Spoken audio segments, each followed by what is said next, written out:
साथियों, अब तक आपने एक स्टूडेंट की कहानी भाग 1 के बारे में सुना। आज हम सुनाते हैं भाग 2। अब तक आपने देखा कि मैं पढ़ाई में शुरू से ही कमज़ोर था। जैसे तैसे करके मैंने 12वीं परीक्षा में भाग लिया, लेकिन सप्लीमेंट्री आया और अब मेरे सामने दुविधा थी कि अब मैं क्या करूं। सभी दोस्त मेरा मजाक उड़ा रहे थे, घर वाले भी मुझसे नाराज़ थे, लेकिन क्या करें। जैसे तैसे करके सप्लीमेंट्री की परीक्षा पास की और अब मैं एक नई दुनिया में था, कॉलेज लाइफ में। चूँकि शुरू से ही नेतागिरी करने का शौक़ था, इसलिए कॉलेज में आते ही नेतागिरी शुरू हो गई और मैं छात्र संघ यूनियन का अध्यक्ष बनना चाहता था, इसलिए पढ़ाई में मन था नहीं। ऐसे में अब मैंने अपने साथियों के साथ नेतागिरी शुरू कर दी कॉलेज में और थोड़े बहुत पैसे उधार लेकर पर्चे छपवा दिए और स्टूडेंट के लिए काम करने लग गया। लेकिन जैसे छात्र संघ चुनाव आ रहे थे, त्यों मैं चिंतित हो रहा था, क्योंकि मेरे पास सपोर्ट कम था। 10-20 पर्चे छपवा दिए, दोस्तों को छोटी मोटी पार्टियां देने लग गया। छात्र संघ चुनाव आए तो मुझे सिर्फ 20 वोट मिले।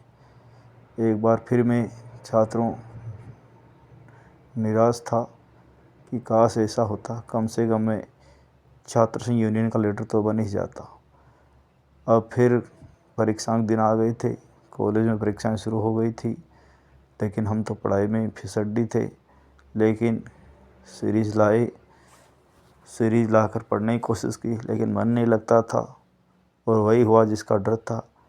एक बार फिर कॉलेज की एजुकेशन में एग्ज़ाम में हमारे पेपर ड्यू रह गए और घर वालों से लताड़ मिली। जैसे तैसे करके हमने फर्स्ट ईयर क्लियर की, सेकंड ईयर और फिर थर्ड ईयर आ गया। नेतागिरी का भूत हम पर सवार था। ऐसे में अब हम हमारे गांव की राजनीति भाग लेने लग गए। एक दिन हमारे गांव में एमएलए साहब आए। नेतागिरी के चक्कर में हमने उनके साथ एक फ़ोटो खिंचवा लिया, लेकिन फ़ोटो में सबसे पीछे सिर्फ हमारी खोपड़ी दिख रही थी। लेकिन फिर भी खुश थे कि चलो हम नेताजी के साथ खड़े थे। तो इस तरह से हम नेतागिरी में सक्रिय हो गए कि चलो कम से कम गांव में वार्ड पंच का चुनाव तो लड़ ही लें। और अब गांव में सरपंच के चुनाव होने वाले थे, तो हमने अपने वार्ड पंच के पद के लिए फॉर्म अप्लाई किया। लेकिन क्या करें दोस्तों, यहाँ भी धोखा खा गए। वार्ड 5 का चुनाव हम फिर हार गए, सिर्फ 20 वोट मिले। तो इस तरह से हम बार बार असफल हो रहे थे।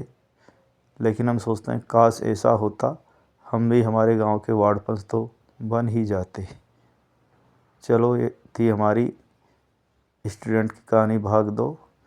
भाग 3 के लिए हमसे जुड़े रहे। हमारे यूट्यूब चैनल पार्थ पर लाइक एंड सब्सक्राइब करें। Thank you.